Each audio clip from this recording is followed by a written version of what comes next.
Do you know why the sequence of layers in a wall assembly is not a key factor in deciding the durability of that wall? In the first video, we talked about scenario one. In that scenario, the insulation was filling the gaps between the studs.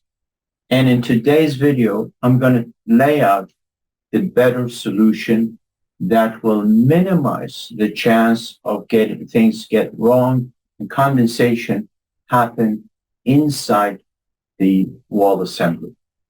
Hi, my name is Sam Shukur. I'm a design architect. I have been designing buildings for several years.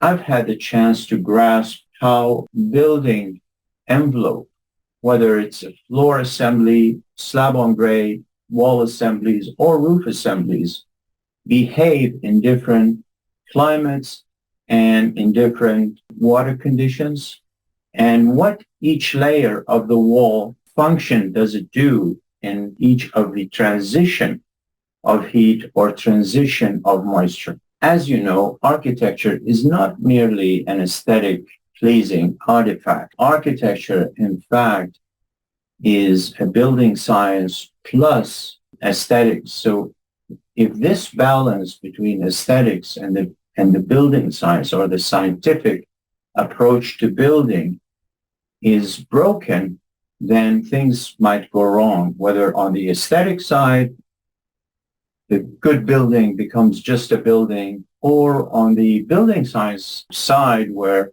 a very pleasing, aesthetically high-quality building would turn into a damaged structure in a very short period of time. In today's video, I'm going to talk about the same wall with two seasons, the winter season and the summer season. In this case, I'm calling this as a scenario 2.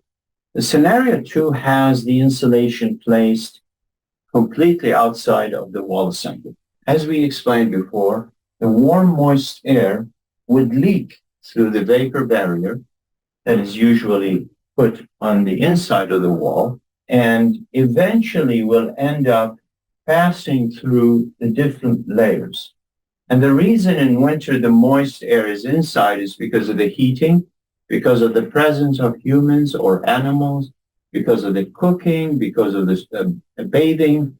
All of these activities will increase the moisture content of the air inside the building while it's cold, mostly dry. The condensation would happen in this scenario outside of the continuous insulation. In this case, it's, for example, 2-inch XPS. It will face it at this face, not inside, because inside it's still warm. So if that happens, then the condensation of that vapor or moisture would happen on the outside of the wall assembly. And I'm reminding you, this is a wintertime, which means that it will occur in the 1-inch gap or half-inch gap or whatever water repellent layer of the wall, which is safe. In this case, the drying of the wall will happen through cross ventilation through this gap, or it will just drop and dry out or freeze for a while until the sun comes on again and it evaporates eventually. So the condensation does not happen within the wall assembly itself. In the summertime, though, the equation is flipped. So the warm, moist air due to the sun, the warmer conditions here, and the evaporation from lakes or from the sea or in general, it's more moist than inside, then the infiltration would be happening from the outside to the inside. Where would the condensation in this case be? It wouldn't be at the outer layer because it's still warm here because of the summer condition. It's still outside. But if there is a crack in these in this XPS, 2-inch XPS or whatever, 1 inch or 5 inches, then that crack would lead the air into facing the first cold layer This is mostly air conditioned, around 21 degrees, 20 to up to 25 degrees. This is warmer. So say this is 40 degrees Celsius.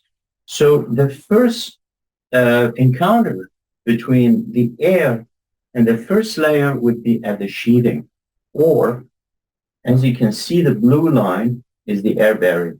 The condensation would happen at this plane, which is not as good as this plane, because here it's outside, it's safe. Here it will happen inside.